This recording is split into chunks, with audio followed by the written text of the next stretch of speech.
वल्क़लमि वमा यस्तुरून। नाज़रीन अस्सलामु अलैकुम वरहमतुल्लाहि वबरकातुहू। सीधी बात की ताज़ा तरीन खबरों में आपका इस्तकबाल है। आइए सबसे पहले आज की सुर्खियों पर नजर करते हैं।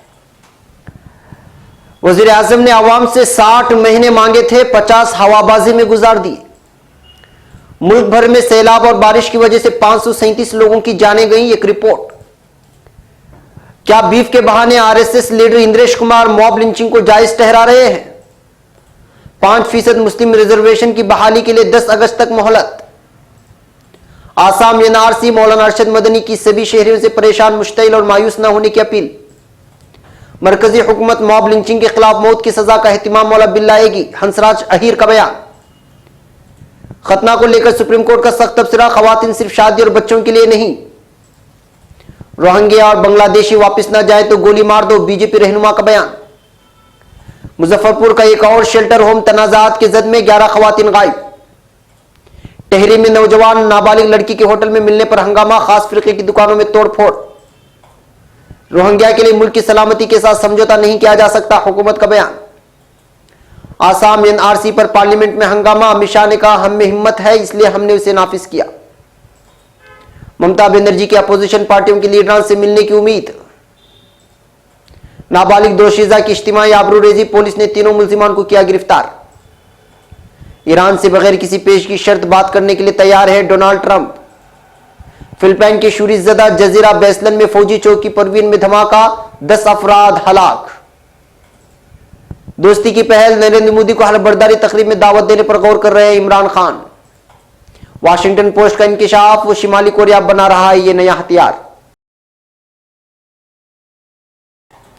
नाज़रीन अस्सलामु अलैकुम वरहमतुल्लाहि वबरकातुहू। सीधी बात की ताज़ा तरीन खबरों में आपका इस्तकबाल है। मैं अंसार अजीज नदवी आज की खबरों की तफसीलात लेकर आपकी खिदमत में हाजिर हूँ। आइए खबरों की तफसीलात पर नजर करते हैं। नाज़रीन, खबर से पहले एक डॉक्टर कफील साहब की एक अपील आप लोगों तक पेश करना मैं ज़रूरी समझ रहा हूँ। कुछ दिन कबल डॉक्टर कफील साहब ने अपने ट्विटर पेज पर एक वीडियो अपलोड किया था जिसमें वो अपना दर्द बयान कर रहे थे कि किस तरह उनके खिलाफ साजिश रची गई। ये यूपी हुकूमत के जानिब से जुल्मज़दा डॉक्टर कफील खान साहब ने ये बता रहे हैं कि वो किस तरह मुसीबत में फंस गए हैं, किस तरह उनके भाई पर अटैक हुआ है और वो किस तरह इस वक्त मदद के हामी हैं लोगों से, कि वो इस वक्त बुरी तरह से जो है मेडिकल के अखराजात बर्दाश्त नहीं कर पा रहे हैं और जो 3-3 केस उनके भाई पर और उनके बड़े भाई पर और दीगर भाइयों पर जो दर्ज हुए हैं उसके कोर्ट फीस वगैरह भी जो है वो अखराजात बर्दाश्त नहीं कर पा रहे हैं। ये ज़रूरी समझते हुए सीधी बात कि इनकी इमदाद ज़रूरी है, ताउन ज़रूरी है। इस वजह से अपील के साथ ये वीडियो आप लोगों के सामने पेश कर रहा है ताकि आप उनकी मदद कर सकें। बिलखुसूस मैं यूपी के उन तमाम तंजीमों से भी दरख्वास्त करूँगा और अपील करूँगा कि डॉक्टर कफील साहब की जो है आप भरपूर मदद करें और वो जिस केस को लेकर के जा रहे हैं वो सिर्फ एक अजीब समझौता करने की कोशिश कर सकते थे लोग और डर सकते थे, लेकिन वो एक पूरी कौम के लिए जो है मजलूम होकर के भी जो है वो मजलूम के खिलाफ जुल्म के खिलाफ आवाज़ उठा रहे हैं।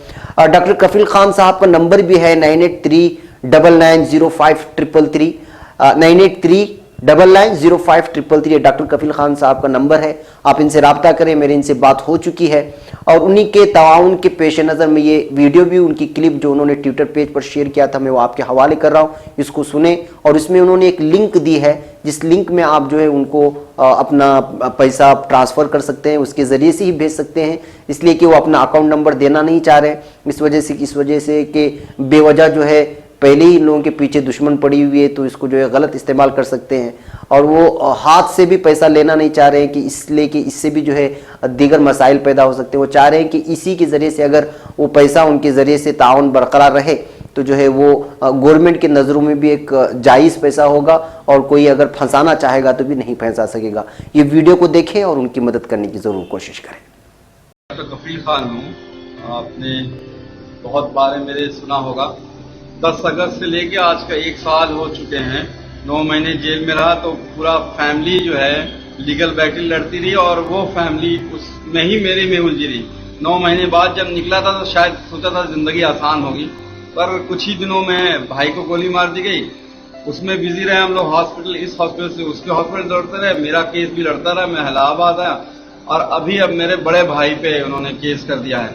छोटे भाई को के शूटर्स को अभी तक पुलिस ने गिरफ्तार नहीं किया। उसके लिए भी हम लोग ने हाई कोर्ट में एक सीबीआई के लिए रेड फाइल की हुई है, वहां एक लड़ाई लड़ रहे हैं। तभी एक बड़े भाई पे एफआईआर किया, जिसको हम लोगों ने हाई कोर्ट तक ले गए, जहां से रिजेक्ट हो गया। और आज मैं दिल्ली में हूं और हम लोगों ने आज ही जो है सुप्रीम कोर्ट में भी फाइल किया है। तो जिंदगी जो है शायद अल्लाह की आजमाइश जो है अभी चल रही है, अल्लाह की कुछ मसलहत ही होगी। फिर भी कभी कभी अपने आप से पूछता हूँ गलती क्या की थी मैंने यार। जिंदगी आसान होगी, पर अभी भी 3 महीने हो चुके हैं जेल से निकले हुए, लेकिन गवर्नमेंट ने ना सस्पेंशन रिवोक कर रही है, ना ही मुझे नौकरी से निकाल रही है। अरे यार, नौकरी से निकाल दो तो मैं तो डॉक्टर हूँ, कहीं बैठ के खा कमा सकता हूँ। हालत ये हो गई है, पहले हम लोगों ने घर के मतलब कुछ कार बेची, कुछ सामान बेचे, फिर अब ये हालत हो गई घर के मतलब मेरी वाइफ के, भाइयों की वाइफ के और अम्मी जान तक के जेवर तक के गिरवी रखने पड़े हैं। चाहे वो छोटा अमाउंट हो चाहे बड़ा अमाउंट हो, आप क्राउड फंडिंग में हेल्प करें। शायद हम ये जो मेरी लड़ाई है, ये जो स्ट्रगल है और ये जो जद्दोजहद है जिंदगी की, जिसमें मैं अकेला ना महसूस करूं, आपके साथ हूं, आपके लिए कर रहा हूं और अपनी नई जनरेशन के लिए कर रहा हूं, उसमें मुझे मदद मिल सके। शुक्रिया।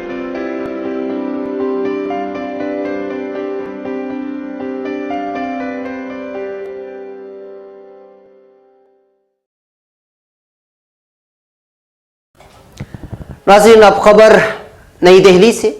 4 साल पहले 26 मई 2014 को वजीर आजम नरेंद्र मोदी ने सारे पड़ोसी ममालिक के आला रहनुमाओं की मौजूदगी में अजीमुशान हल्फिया तकरीब में मुल्क की बागडोर संभाली, तो उम्मीदों का जो सैलाब आया था उसमें खदशे के लिए कतई कोई जगह नहीं दिखती थी कि अगले इंतखाबी साल से पहले ये सैलाब नाउम्मीदी के सूखे में बदलने लग जाएगा।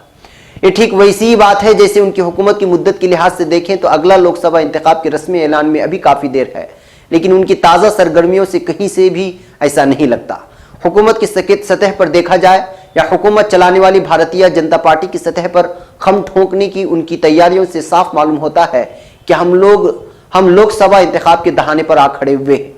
बीच बीच में ऐसी खबरें भी आती रहती है कि वजीर आजम वक्त से पहले आम इंतखाबात के हक में है और उसके मुवाफिक माहौल की तैयारी के लिए पिछले कई महीनों से वो कभी नमो ऐप के जरिए तो कभी इफ्तिताह या संगे बुनियाद के जलसे को इंतखाबी रैलियों में बदलकर मुख्तलिफ सरकारी स्कीमों के मुस्तफिदों से रूबरू हो रहे हैं। अलबत्ता वो सिर्फ इन्हीं मुस्तफिद को घास डाल रहे हैं जो उनके विकास न सही प्रचार कार्य में ताउन कर सके। गुज़िश्ता दिनों राजस्थान गए तो एक सोची समझी हिकमत अमली के तहत राजस्थान की अपनी पार्टी की वसुंधरा राज्य हुकूमत से हम आहंगी कायम करके उन्होंने उन दूसरी तरह की मुस्तफिदों से दूरी बनाए रखा जो किसी स्कीम को लेकर सवाल उठा सकते हैं या उनके मुताल्लिक की शिकायतें कर सकते हैं। अब खबर नई दिल्ली से। उत्तर प्रदेश के मुख्तलिफ हिस्सों में 24 घंटों के दौरान बारिश की वजह से 10 लोगों की मौत वाक़ हो गई है, जबकि 7 लोग जख्मी हुए हैं। हिंदुस्तान लाइव के मुताबिक गुज़िश्ता हफ्ते से अब तक मरने वालों की तादाद 80 हो गई है। दरियासना रवां साल में अब तक बारिश की वजह से 737 लोगों की जानें गईं। वजारत दाखिला के नेशनल इमरजेंसी रिस्पांस सेंटर के मुताबिक महाराष्ट्र सैलाब और बारिश से सबसे ज्यादा मुतासिर हुआ है। महाराष्ट्र में सबसे ज्यादा 139 लोगों की जान गई है, केरला में 126 की, मगरबी बंगाल में 116, उत्तर प्रदेश में 70, गुजरात में 52 और आसाम में 34 लोगों की जानें गई हैं। अब खबर औरंगाबाद से। महाराष्ट्र में मुसलमानों के लिए मंजूर शुदा 5% रिजर्वेशन की बहाली और इस जिम्न में अमली इकदाम के लिए रियासती हुकूमत को 1 हफ्ते की मोहलत देते हुए इंतबाह दिया गया कि अगर 10 अगस्त तक मुतालबा पूरा नहीं किया गया तो बाद के हालात के लिए हुकूमत जिम्मेदार रहेगी। आज यहाँ मुस्लिम रिजर्वेशन के हुसूल के लिए जन जागरण समिति महाराष्ट्र की जानिब से मुनक़िदा एक इजलास के बाद जन जागरण समिति महाराष्ट्र के सदर मोहसिन अहमद ने अखबार नवीसों से गुफ्तगू करते हुए इंतबाह दिया। उन्होंने कहा कि मुसलमानों के सब्र का पैमाना अब लबरेज हो चुका है। अगर 10 अगस्त तक साबिक़ हुकूमत की जानिब से मुसलमानों के लिए जो 5% रिजर्वेशन मंजूर किया था उसे बहाल नहीं किया गया तो मुसलमान भी मराठा समाज के साथ मिलकर मराठवाड़ा के हर जिले और तालुकों में पुरजोर एहतिजाजी तहरीक शुरू करेंगे।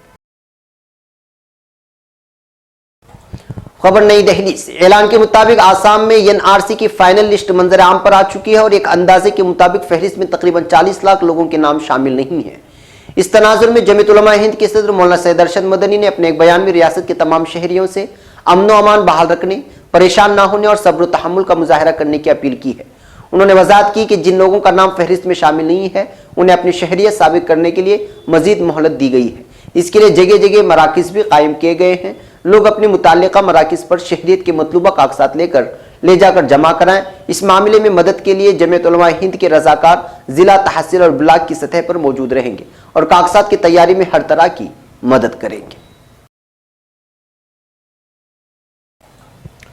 अब खबर नई दिल्ली से। मरकजी वजीर ममलिकत बराए दाखिला हंसराज अहीर ने सोमवार को कहा कि पीट पीट कर कत्ल करने के जुर्म में मौत की सजा का एहतिमाम वाला एक बिल मरकजी हुकूमत जल्द ही पेश करेगी। अहीर ने नाथ जोगी कम्युनिटी के वफ़द से मुलाकात के दौरान कहा, लिंचिंग एक संगीन जुर्म है और कोई भी महजब समाज इसको कबूल नहीं करेगा। मरकजी हुकूमत इस मामले में मौत का एहतिमाम वाला बिल जल्द ही पेश करेगी। वजीर ने कहा, मुजवजा बिल 12 साल से कम उम्र की बच्चियों के साथ रेप के मुजरिम को मौत की सजा की मांग करने वाले बिल की ही तरह होगा। अहीर का यह बयान मुल्क में गौ तस्करी और बच्चा चोर होने की अफवाह के बाद भीड़ के जरिए पीट पीट कर कत्ल किए जाने के वाकयात के पस मंजर में आया है। गौरतलब है कि इस महीने की शुरुआत में महाराष्ट्र के सोलापुर जिले के खाना बदोश नाथ जोगी कम्युनिटी के 5 मेंबरों को बच्चा चोर होने की अफवाह फैलने पर भीड़ ने धुले जिले में पीट पीट कर कत्ल कर दिया था। अब खबर नई दिल्ली से। आसाम में नेशनल रजिस्टर ऑफ सिटीजन यानी एनआरसी का दूसरा ड्राफ्ट जारी होने के बाद अब इसको मगरबी बंगाल में भी नाफिज करने की मांग उठ रही है।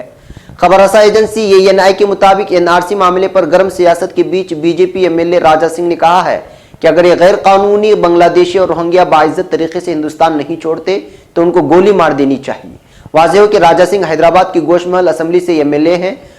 ऐसा पहली बार नहीं हुआ जब किसी बीजेपी MLA का इश्तियाल अंगेज बयान सामने आया है। राजा सिंह से पहले ही मगरबी बंगाल बीजेपी के सदस्य दिलीप घोष कह चुके हैं कि अगर उनकी सरकार आती है तो आसाम की तरह ही बंगाल में भी एनआरसी को नाफिज करेंगे। दिलीप घोष से कहा है कि बंगाल में करीब 1 करोड़ से ज्यादा बांग्लादेशी गैर कानूनी तौर पर रह रहे हैं। हम किसी एक को भी नहीं छोड़ेंगे, उनको अब काफी बुरे वक्त का सामना करना पड़ेगा। अब खबर मुजफ्फरपुर से। मुजफ्फरपुर के शेल्टर होम में बच्चियों की असमदरी का शर्मनाक मामला सामने आने के बाद एक और शेल्टर होम से 11 खवातीन लापता हो गई हैं। अफसरान और मुलाजिमीन ने इन खवातीन के लापता होने की जानकारी पुलिस और इंतजामिया से छुपाई थी। शेल्टर होम वाक़े के इंकिशाफ के बाद हुकूमत ने ब्रजेश ठाकर और कंपनी की तरफ से चलाए जाने वाले तमाम इदारों का जायजा लिया है। इस ज़िम्न में गुज़िश्ता 9 जून को हुकूमत के हुक्म पर सुधार में रहने वाली 16 खवातीन को बेगूसराय मुंतकिल कर दिया गया था। साथ ही वहां के सभी कागजात को जब्त करके होम को सील कर दिया गया था। जब्तशुदा कागजात के जायजे से पता चला है कि यहां से 11 खवातीन गायब हैं। इस मामले में FIR दर्ज कर ली गई है। अब खबर उत्तराखंड से। उत्तराखंड के पहाड़ी इलाके टहरी में जिले के घनसाली में पीर को एक खास फिरके की दुकानों में तोड़फोड़ की गई है। यहाँ की सूरत हाल बहुत तनाव से भरी हुई है, मगर काबू में है और खास मुलजिम को गिरफ्तार कर लिया गया है। एडिशनल DGP अशोक कुमार ने UNI को बताया है कि घनसाली के एक होटल के कमरे में एक नाबालिग लड़की को दीगर फिरके के एक नौजवान के साथ मकामी लोगों ने पुलिस की मदद से पकड़ लिया। नौजवान घनसाली में ही नाई का काम करता है। इस दरमियान लोगों ने बाजार में एक खास फिरके के तकरीबन 10 दुकानों का सामान बाहर फेंक दिया। कुमार ने बताया कि पुलिस इंस्पेक्टर इस मकाम पर मौजूद है, वहां काफी तनाव है लेकिन काबू में है। दूसरी बात यह बताई जा रही है कि पुलिस नौजवान को थाने लेकर जा रही थी। इसी दरमियान मुश्तरी लोगों ने नौजवान के गले में जूतों की माला पहना दी और उसकी पिटाई की, जबकि नाबालिग लड़की को थाने भेजने के साथ उसके खानदान के अफराद को बुला लिया गया है। वाक़े के बाद मकामी लोगों ने बाहर से आकर वहां काम कर रहे लोगों को भगाने का मुतालबा करते हुए गैर मुअय्यना मुद्दत के लिए बाजार बंद कर दिया है। ADG ने बताया कि मुलजिम नौजवान आज़ाद अलवी उम्र 18 वलद हबीब अलवी साकिन नगली तहसील धामपुर जिला बिजनूर उत्तर प्रदेश का रहने वाला है, जिसके खिलाफ मुताल्लिका दफात के तहत मुकदमा दर्ज कर लिया गया है। वाक़े के बाद मकामी लोगों ने बाहर से आकर वहां काम कर रहे लोगों को भगाने का मुतालबा करते हुए गैर मुअय्यना मुद्दत के लिए बाजार बंद कर दिया है। अब खबर नई दिल्ली से। हुकूमत ने आज वाज़ेह किया कि हमारी रिवायत पनाहगुज़ीनों को पनाह देने की रही है, लेकिन रोहिंग्या किसी दूसरे पनाहगुज़ीन के लिए मुल्क की सलामती के साथ समझौता नहीं किया जा सकता। वज़ीर ममलिकत बराए दाखिला किरण रिजिजू ने आज लोकसभा में एक ज़िमनी सवाल के जवाब में कहा, हम पनाहगुज़ीनों से मुतालिक अक़वाम मुत्तहिदा के मुआहदे का हिस्सा नहीं है। इसके बावजूद हिंदुस्तान पनाहगुज़ीनों के तय हमेशा से वसीउल क़ल्ब रहा है। भगाए गए लोगों को पनाह देना हमारी रिवायत रही है, लेकिन सबसे पहले हमें अपने शहरियों की सिक्योरिटी को यकीनी बनानी पड़ेगी। उन्होंने कहा कि म्यांमार की हुकूमत से बातचीत की जा रही है और जब वो अपने शहरियों को वापस ले जाएंगे तो हिंदुस्तान इसमें हर तरह की मदद करेगा। अब खबर ममता बनर्जी से। 3 रोजा दौरे पर दिल्ली आई तृणमूल कांग्रेस की सरबराह ममता बनर्जी का इस दौरान कौमी अपोजिशन पार्टियों को मुत्तहिद करने के लिए इन पार्टियों के सरकर्दा लीडरों से मिलने का इम्कान है। वह उन्हें आइंदा 19 जनवरी की रैली के लिए मदऊ भी करेंगे। तृणमूल कांग्रेस के जराये के मुताबिक मगरबी बंगाल की वजीर आला का मंगल या बुध को पार्लियामेंट के सेंट्रल हॉल जाने का प्रोग्राम है और वो अपोजिशन पार्टियों के रहनुमाओं में शामिल मुत्तहिदा तरक्की पसंद इत्तेहाद की सदर सोनिया गांधी से जाती तौर पर मिलकर आइंदा 19 जनवरी को कलकत्ता में विफाकी और बीजेपी मुखालिफ कुव्वतों की रैली के लिए मदऊ कर सकती हैं। ममता बनर्जी ने मरकजी वजीर दाखिला राजनाथ सिंह से भी मुलाकात का वक्त मांगा है और उनसे आसाम में कौमी शहरियत रजिस्टर NRC के मसले पर बातचीत करने का इम्कान है। अब खबर प्रतापगढ़ से। उत्तर प्रदेश में प्रतापगढ़ जिला हेडक्वार्टर से 40 किलोमीटर दूर थानालालगंज कोतवाली इलाके में पीर की शाम बाजार से वापस आ रही एक नाबालिग दोशीजा के साथ 3 नौजवानों ने इज्तिमाई आबरूरेजी की और इस अमल की फहश तस्वीरें भी ले ली। पुलिस ने मुतासिरा दोशीजा के वालिद की शिकायत पर केस दर्ज करके तीनों मुलजिमान को गिरफ्तार कर लिया है। DSP लालगंज OP द्विवेदी ने बताया कि मौजा GOE की एक 17 साल की दोशीजा कल शाम बाजार से घर वापस आ रही थी कि रास्ते में रामपुर बावली के कुछ नौजवानों ने उसको बहला फुसला कर बाइक पर बिठा लिया और तन्हाई में ले जाकर उसके साथ आबरूरेजी की। पुलिस ने मुतासिरा लड़की के वालिद की शिकायत पर तीनों मुलजिमान नसीम, नानहो और गुड्डू के खिलाफ इज्तिमाई आबरूरेजी का केस दर्ज कर लिया है। मुतासिरा लड़की का तिब्बी मुआयना कराया गया है। वाकये की तहकीक की जा रही है। अब खबर वाशिंगटन से। अमेरिकी सदर डोनाल्ड ट्रंप ने बगैर किसी पेशगी शर्त के ईरानी रहनुमाओं से मिलने की ख्वाहिश का इजहार किया है। व्हाइट हाउस में पीर को मुनक्किदा एक प्रेस कॉन्फ्रेंस में डोनाल्ड ट्रंप ने कहा कि ईरान जौहरी मुआहदे से अमेरिका के अलग होने के बाद दोनों ममालिक के दरमियान ताल्लुकात को बेहतर बनाने के तरीकों पर बातचीत करने के लिए वो बगैर किसी पेश की शर्त के ईरानी रहनुमाओं से मिलने के लिए तैयार हैं। ट्रंप ने कहा, अगर वो मिलना चाहते हैं तो हम मिलेंगे। ईरान के सदर हसन रूहानी से मुलाकात से मुताल्लिक पूछे जाने पर अमेरिकी सदर ने कहा, मैं किसी के साथ भी मिलूंगा।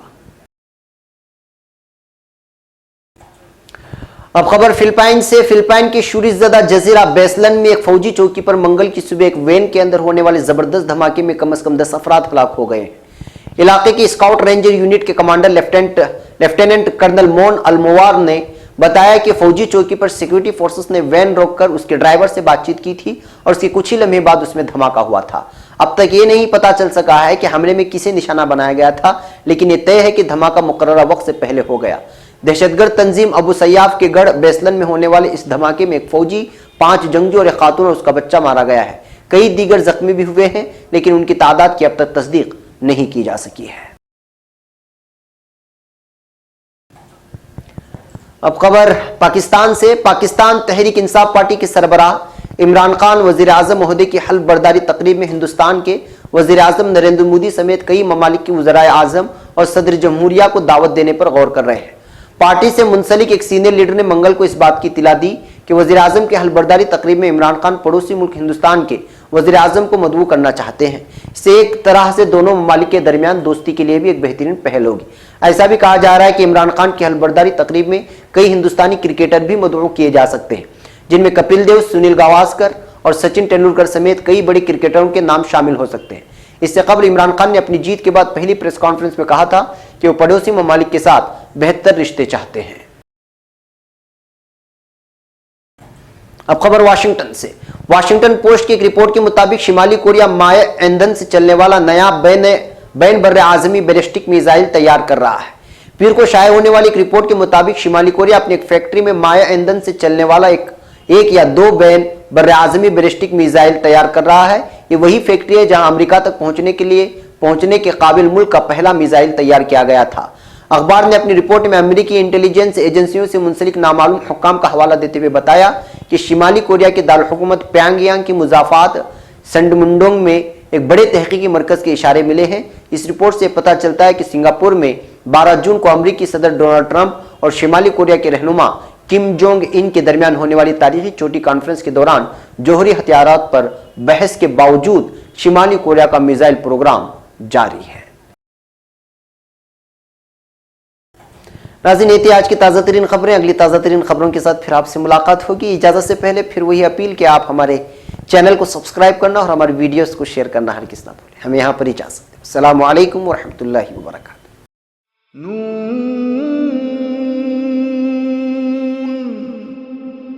वल क़लमि वमा यस्तुरून।